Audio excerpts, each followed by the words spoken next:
महात्मा बुद्ध के समय में एक व्यक्ति उनके पास गया और उन्होंने पूछा, प्रभु, जीवन का मूल्य क्या है।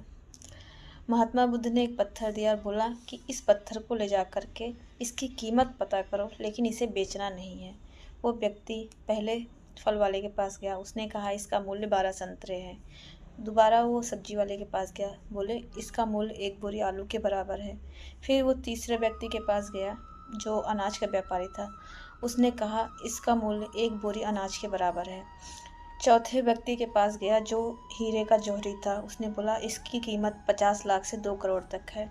उसके बाद जहाँ पे सोने चांदी डायमंड वगैरह बनाए जाते उनके पास गया, स्वर्णकार के पास गया, तो उसका इसकी कीमत तो कोई भी नहीं लगा सकता, इससे पूरी दुनिया खरीदी जा सकती है। अब व्यक्ति वापस आया महात्मा बुद्ध के पास और फिर से वही सवाल दोहराया कि बताइए महाराज, इसका मेरे सवाल से क्या कनेक्ट।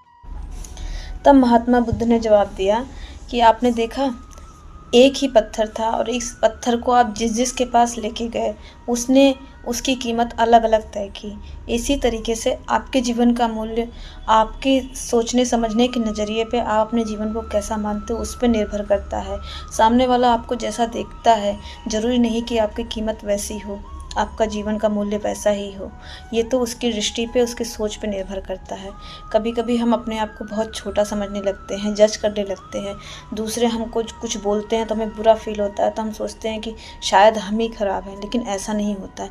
ये उनकी प्रॉब्लम होती है, वो हमारे बारे में कैसा सोचते हैं, उनकी सोच क्या है, वो कैसे माहौल में रहते हैं। इसलिए कभी भी अपने आप को कम नहीं समझना चाहिए, क्योंकि सबको जीवन मिला है, सबको धूप पानी हवा मिली है। ईश्वर ने जो कुछ भी दुनिया में बनाया है सबको बराबर बांटा है।